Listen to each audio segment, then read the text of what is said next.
Welcome. I'd like to introduce you to an amazing aircraft, and I'd like to introduce you to three gentlemen that have had an amazing amount of experience and history putting this aircraft together.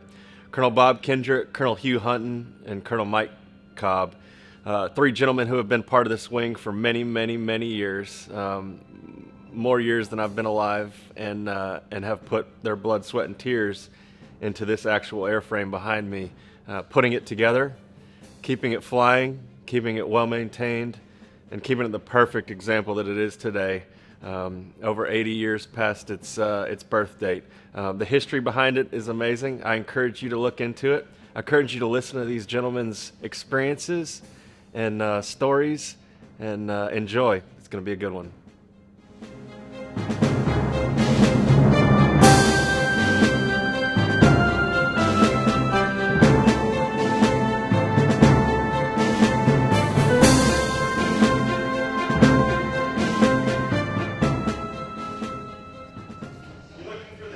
Yeah, the date that we got the airplane. I think it's in here. Okay. I got the red one here. This is all. The first entry will be restored the airplane. It's pretty long. Yeah, here. I think it's in there. Test flights, there we go. '04. Test flights. 2004. 0411. That's when we put it back in the air.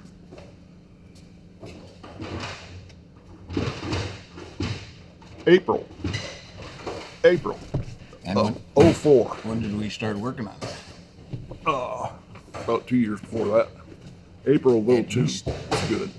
Around 2000. Yeah. So April of '02. April of '04 is when it flew, Okay. and around 2000 is when we got it. So 2 years? Took about 4 About 4 years years. to 4 years. build it, yeah. How many members back then?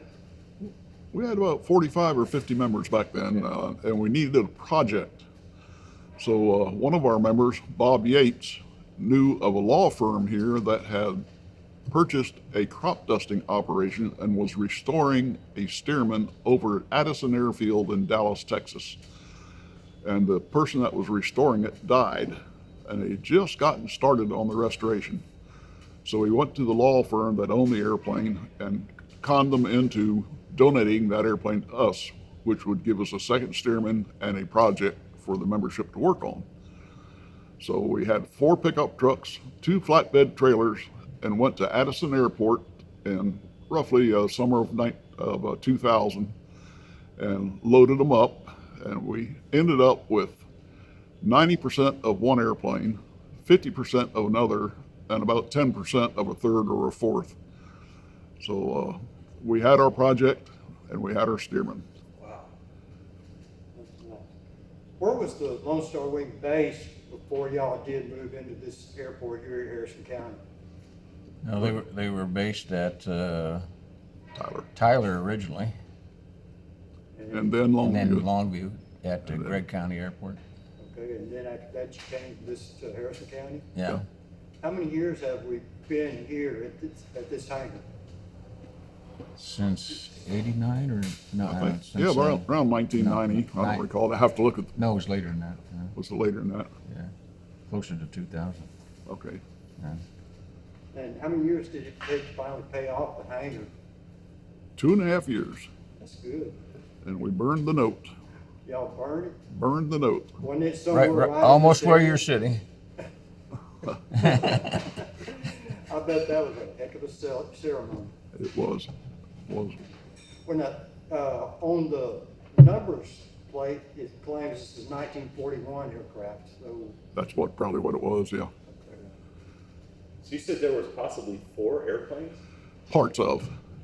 Do you have the data plates for all of them? Or No. We had complete paperwork for 2 airplanes. Okay. So we picked the best paperwork and made this airplane. It's amazing. You got to remember, these airplanes were used as crop dusters. So this was a crop dusting operation. So there is probably, the fuselage frame is probably the only original 1941 part of that airplane.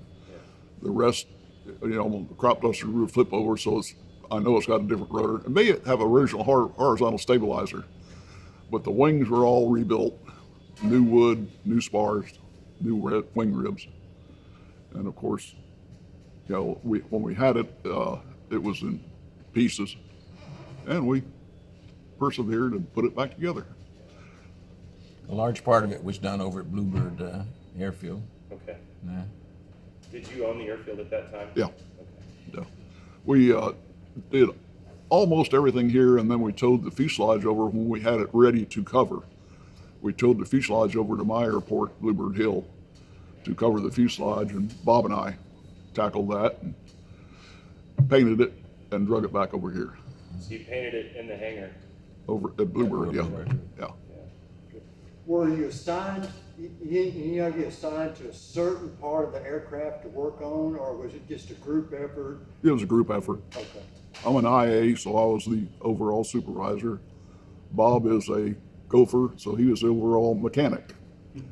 He did most of the yeoman work. And I did what I was told. Yeah.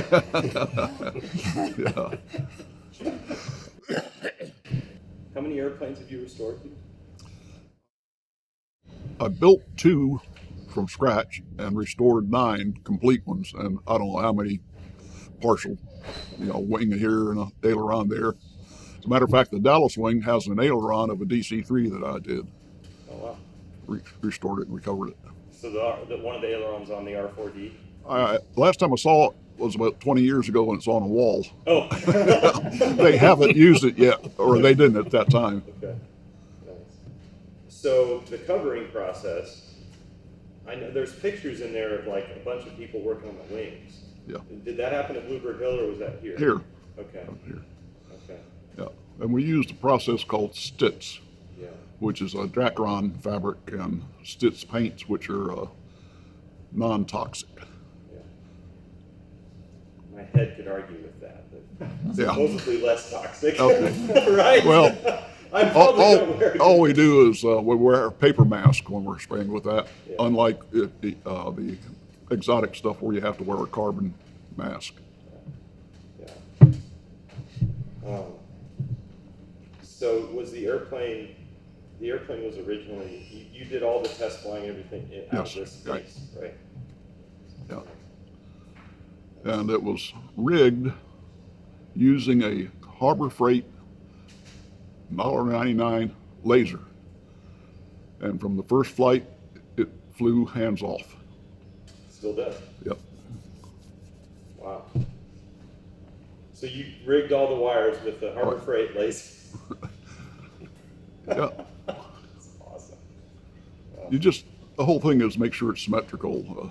The upper wing has no dihedral, Yeah. so that's a no-brainer. And the lower wing's dihedral is fixed by the struts. So what the laser did was align wing alignment to the horizontal stabilizer, or vice versa, and make sure the rudder was vertical on the fuselage, and then make sure the washout on the wings was even. You don't want one wing with 5 degrees washout, the other one with 2 degrees washout. So we made sure did that all with a laser. Who actually made the first test flight after the complete restoration was done? I did.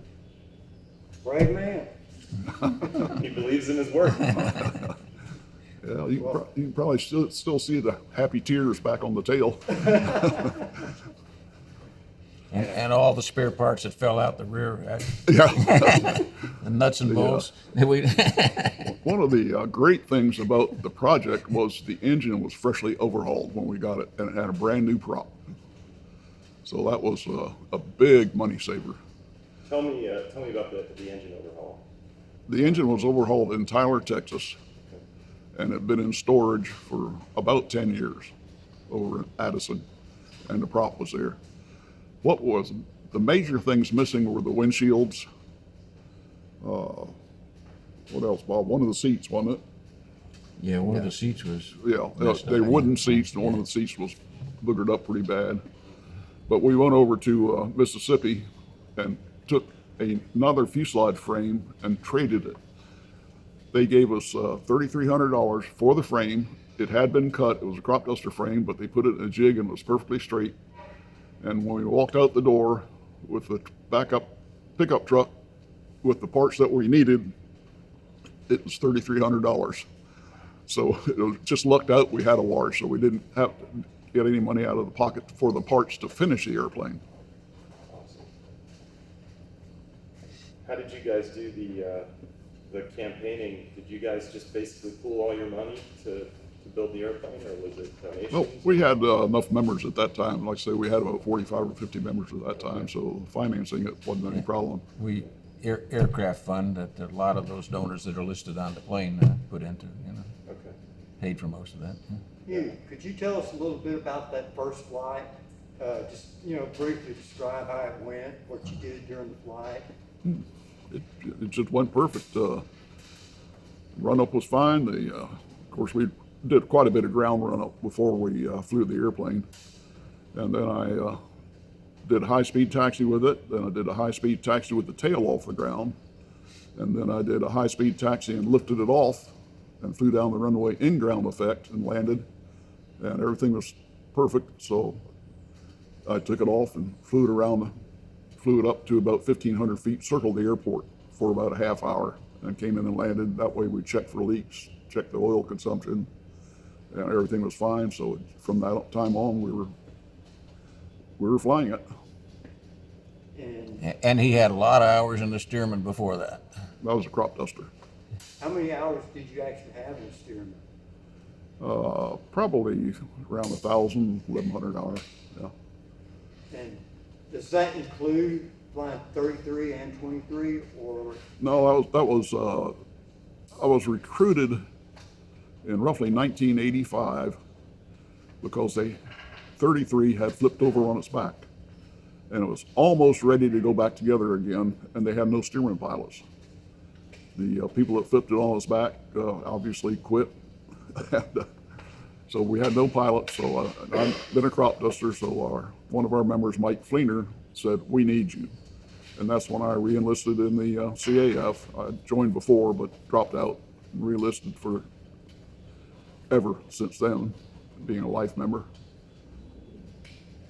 Just kind of go down the line, each of you, if you would, tell us when you started with the CAF and what motivated you to join the CAF. Just start with you, Bob. Well, I've forgotten all these dates, but I started that down at Harlingen, and I joined down there, and don't even remember my number right now. 4,000 something. 4,000 something, right? So then, of course, it was a good opportunity, to be acquainted with several of the other planes of World War II and how it got started. Then we came in contact with Hugh. He owned of course, he can tell you about that. So most of the questions that you had, all you had to do was refer them to him, and then you go do it. So eventually, we came up with a flyable airplane. You guys did an amazing job. Hugh, did you answer that question about your motivation to join the CF? That's right, you rejoined, right? I rejoined, yeah. Yeah. I first joined trying to sponsor the Fleischer Storch, and it was before the general staff was assembled, and it was run by the crop dusters at that time. And I sent them a letter about my background and tail wheel experience and all that, wanted to sponsor the airplane. And it was kind of sad. It happened to other people too. It says, we don't know you, you don't know us, and we don't want to assign that airplane. So that kind of put me on back burner until the mid 80s when the Stearman came up, and Mike Fleener recruited me to rejoin. So I've had a long super career, super time in the CAF since then. Yeah. So just a follow-on question, when you rejoined, that was when you built 23?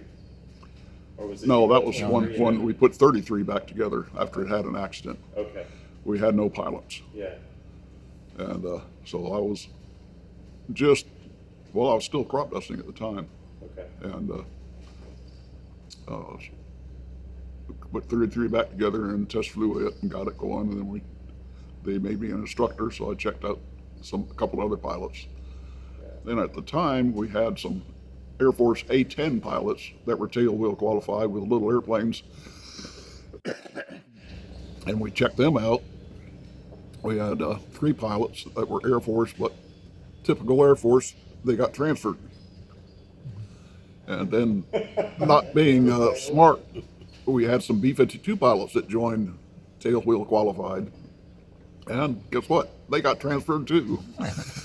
So it ended up with recruiting people from the college, Yeah. Laterno College, and getting a stable pilot force. And Mike, when and what motivated you to join the CAF?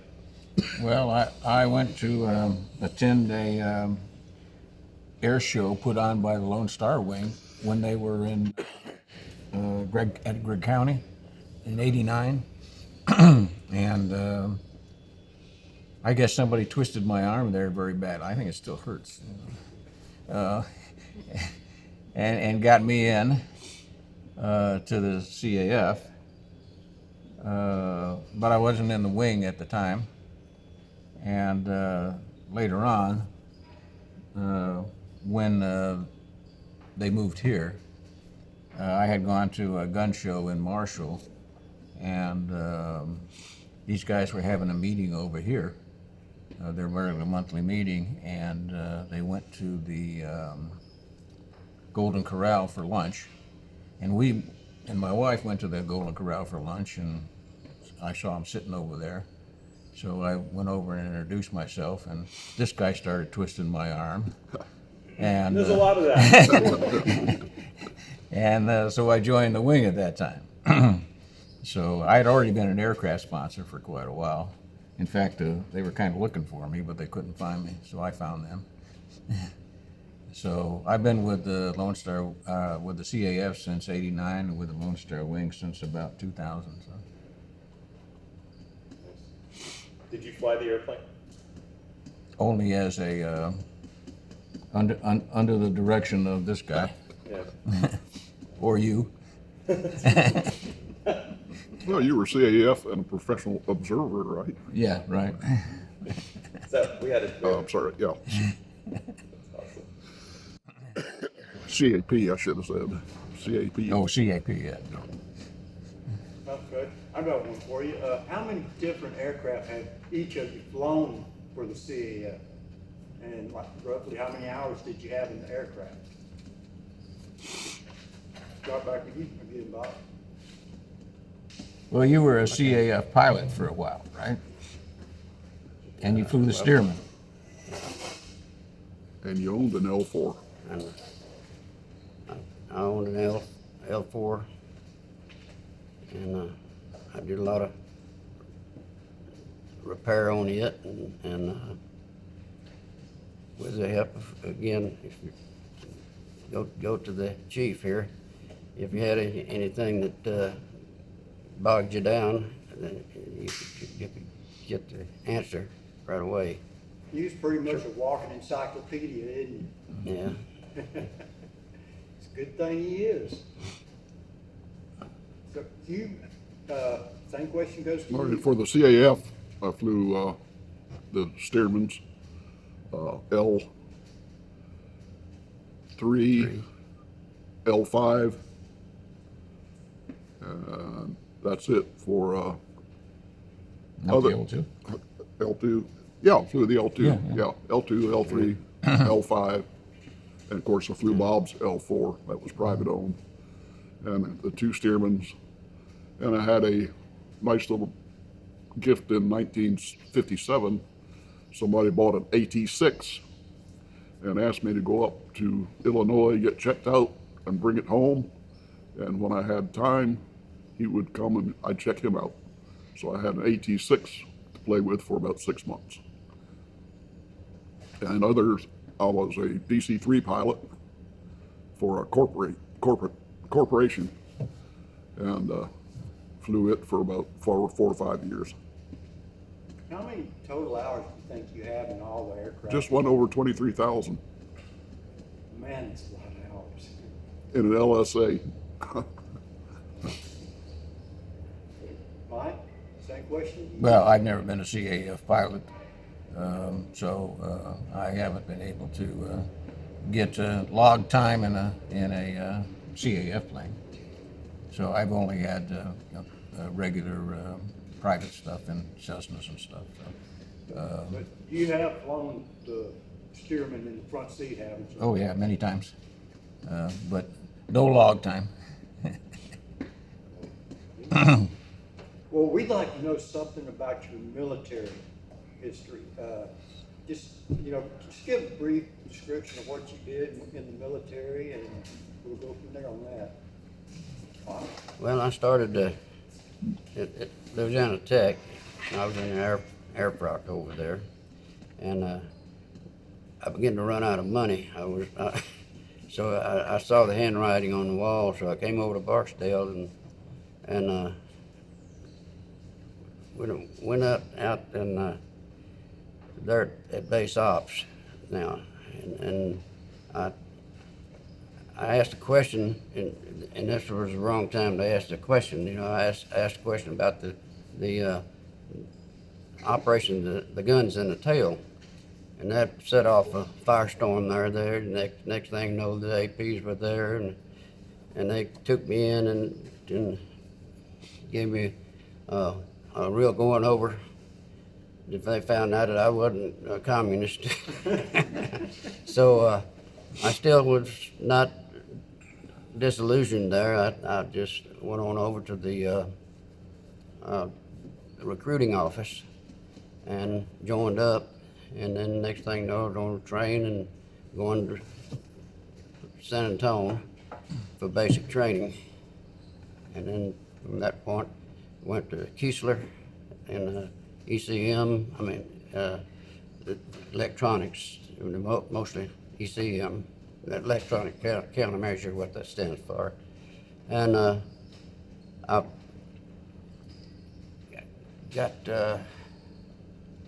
got through that course there, and I luckily got transferred to, when we got my orders to go to permanent status.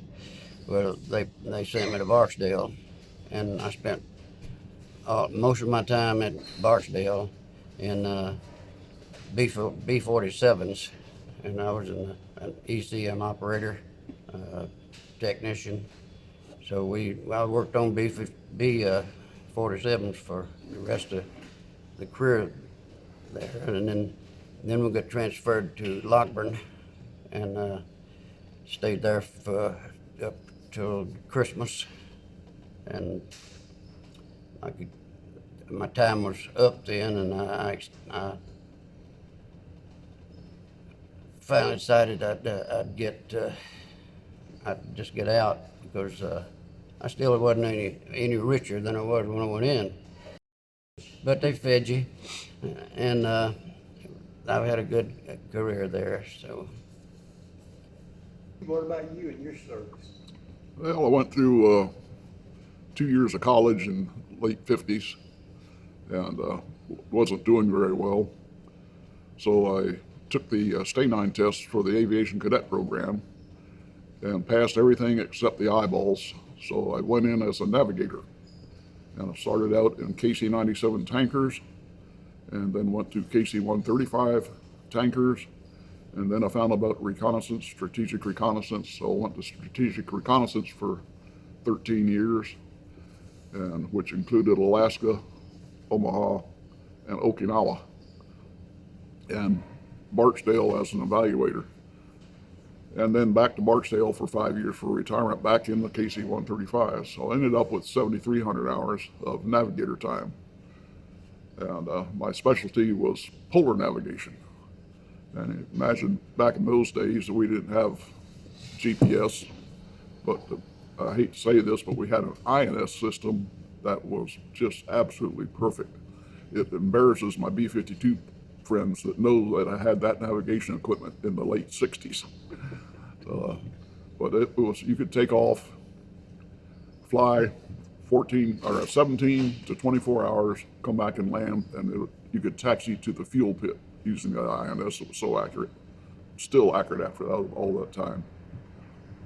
And then after Air Force, of course, I crop dusted, flew pipeline, and flew for an airline for 2 years, flew night freight for 1 year, and did a lot of corporate flying. And, Well, basically, you've been in an airplane one way or another all your adult life. I figured it out one time. I've been in an airplane for 24 hours a day for 3.5 years. That is quite a while. Yeah. But Mike, what about yours? Well, I only did about 4.5 years of active service with the Air Force, and they took me right out of basic training, made me what they called a TI at the time, and called them MTI these days. Equivalent to a drill instructor in the Marines or a drill sergeant in the Army. And that was kind of fun at first, but I got out of that after a couple of years and became a marksmanship instructor. And I finished out my time in the Air Force doing that. Went to college after that. And came back into the National Guard a few years later, and of California, and then Arizona, and then went into the reserves since they didn't have any National Guard overseas, and I transferred overseas with my regular job.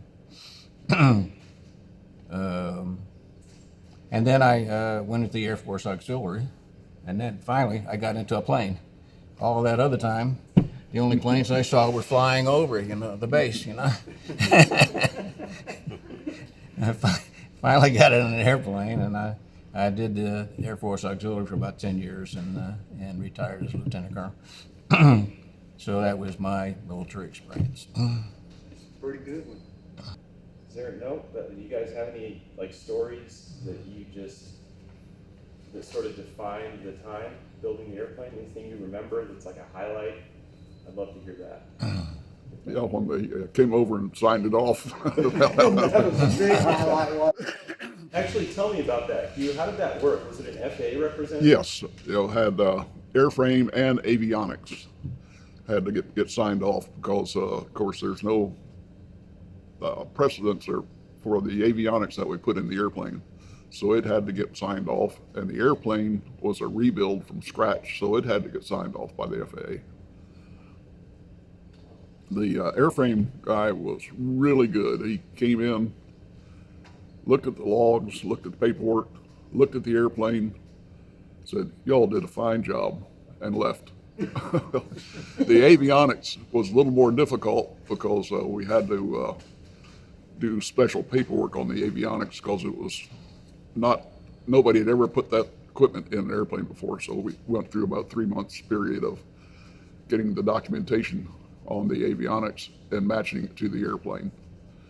So but he was real nice to work with. Came over from Dallas about once a week and worked with us. The girls in 42 didn't have to worry about that. Yep. Yeah, so it's funny. So that sounds like there's this amazing avionics stack, but we have a pretty basic suite. Yeah. But it took you 3 months. Yep. It was really great when we got it going because we had the 2 planes at the time, and we went to a lot of air shows and fly-ins and stuff, flying both the planes. Oh, it was really, really neat, really fun to do that. Hugh, why don't you tell them about the time that you got into the movie for the Barksdale thing? Oh yeah. Huh? And I got a phone call that they were going to recreate the finding and discovery of where to put Barksdale Air Force Base. Originally, it was supposed to be north of Cross Lake in a wooded area, and the Army came in and looked at it and says, no, that's no good. So Bossier City got together and looked at the plantations, and they bought, don't quote me on this, but quite a few plantations, or made them offers. And the city, both cities got together and paid for those plantations. And the Army loved that.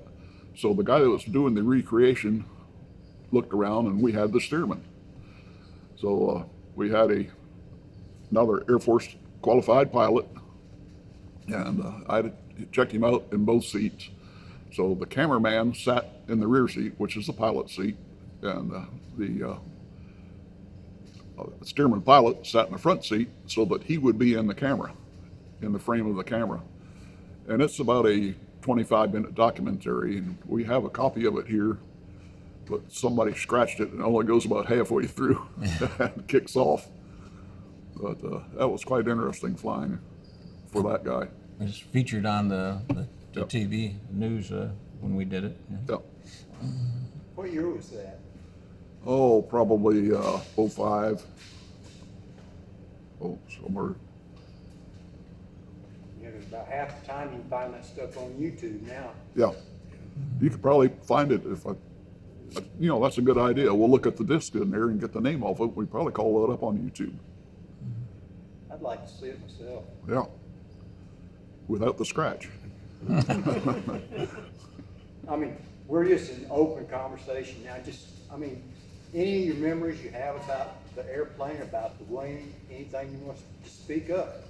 That's all we want to hear now, just what y'all think.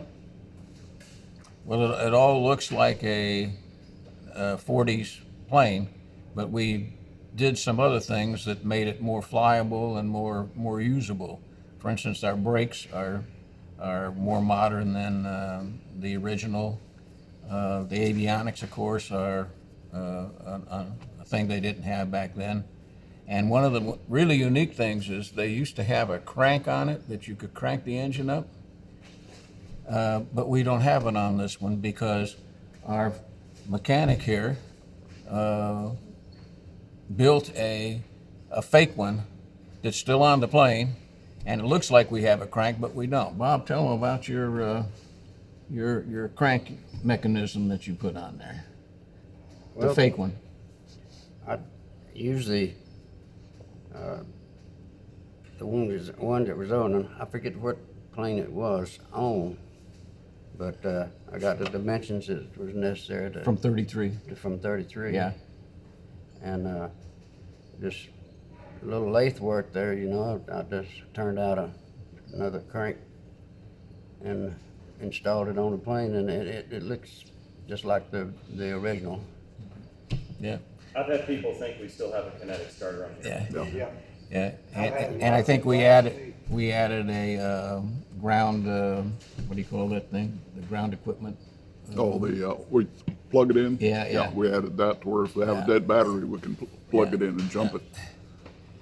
And it's camouflaged. Yeah. Yeah. And it's just, Did you ever think, so here it's 2021, did you ever think about how many people would actually experience aviation for the first time in this airplane when you were building it? Was that part of your thought process, or were you sort of buried in the no, day-to-day? one of the main things, we had the members there, we were going to a lot of air shows, and we could only take one person and the pilot.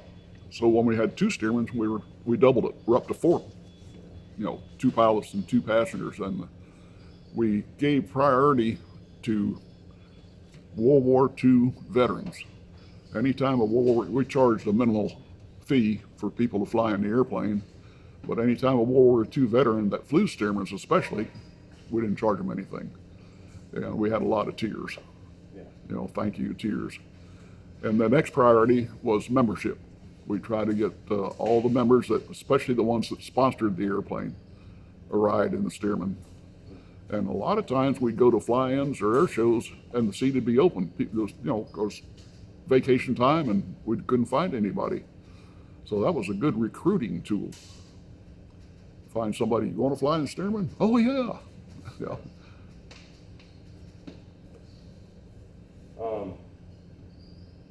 Can you think about any time in the past where the airplane was in jeopardy and you sort of had to come together to keep it going? We lost a cylinder. We found it though.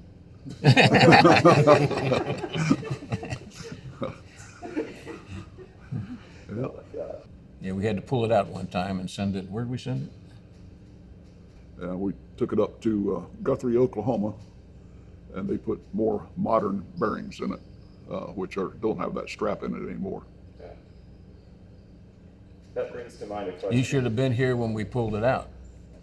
I avoided that. We had chains up into the top of the thing, Yeah. and this man over here climbs up in the top of that thing to put those chains up there that we can use to pull the engine out. Like Well, why don't you tell me about your acrobatics?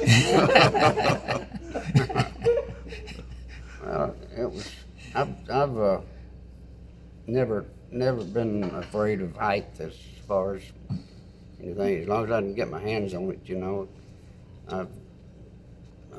it never bothered me. So it was a piece of cake. But Right out in the here, I even had an elevator out there. Instead of having to climb the walls like a spider, put things up there, just step up on the door there and give them the up signal, and my elevator operator just raised the door and tipped up to the stopping point at the ceiling. riding the door up. And then I got out and hooked up the chain and saved a lot of work. You didn't have to buy lease a lift, anything, you know, to raise it up. We went up and dropped the horse down, picked up the engine just like you do in a car. Only it was operating at the higher gantry. Good hire. But who was that was going to catch me if I fell? That was the funniest part. Somebody got over there, you know, under where I was, you know, when I was doing the work up there. But like I say, I'm not afraid of heights, and I walk on beams without any problem. And whoever that was that got down there, and I thought it was really funny. You know, they don't catch me if I fell. I think that was Jimmy. It was you. I was there, but I don't think I was the one who's going to catch it. So That's awesome. Yeah, that's not a lightweight engine. How much does it weigh roughly? Do you know the weight on it? Oh gosh, it's been a long time. I think it's about 600 pounds. Okay, that's what I was Yeah. thinking. There's another thing that you do, Bob, that I have pictures of. I wish we could. There's a picture somewhere floating around here. There's a special talent you have with regard to propeller install. You guys know what I'm talking about. I've seen this picture of Colonel Kendrick off the ground. Yeah. Can you explain that to me, that process? Highly technical? Highly technical, yeah. It's any round engine, when it sits, it's going to trap oil in the lower cylinders. So we have to pull the engine through before any start to make sure there's no trapped oil. If you have trapped oil, you have to remove a spark plug on the lower cylinders and let it drain out. And it was up pretty high for Bob.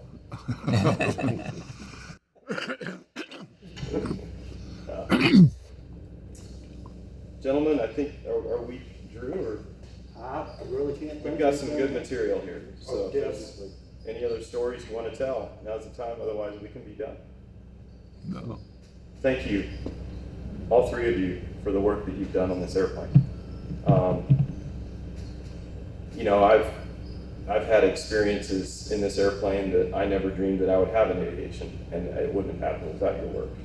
So thank you. I might add that in addition to the airplane, these guys have done a lot of other stuff.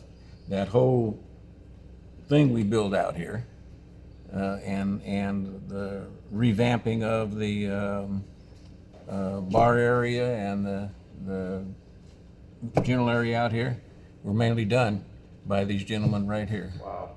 There's So, one question I wanted to ask. As far as staff officers go, how many different positions have each of you served as staff officers for the wing? now I'll go first. I was wing leader, executive officer, adjutant, finance officer. Wing leader and maintenance officer. I was just tag along. I wasn't qualified to do anything, but Were you the and if I go-to? had a problem, there's my book right here. He was the operations officer Maintenance. and the maintenance officer several times. Yeah. Do have a history with Lone Star Wing, and it's one that we are all honored to know you and know what you've done for the CAF and everything else. It's been a ride. It's been really, after the little glitch with the Feisler Storch, it's been absolutely wonderful. Met all kinds of great people. Great fun. That's the best thing about it for me is all the great guys that come here and join and Yep. participate. Right. Have you got any memories of veterans that you spoke with while you were at an air show? Any stories that you could relate on that? I just happened to think about that because I enjoyed that when I'm out at the shows myself. That is the highlight for me, is being able to talk to the veterans and hear their stories. So Early on, when we were going to flying, especially with 33, we still had a lot of World War II veterans, but they've been dying off, and it's rare to have a World War II veteran come up now and pet the airplane or.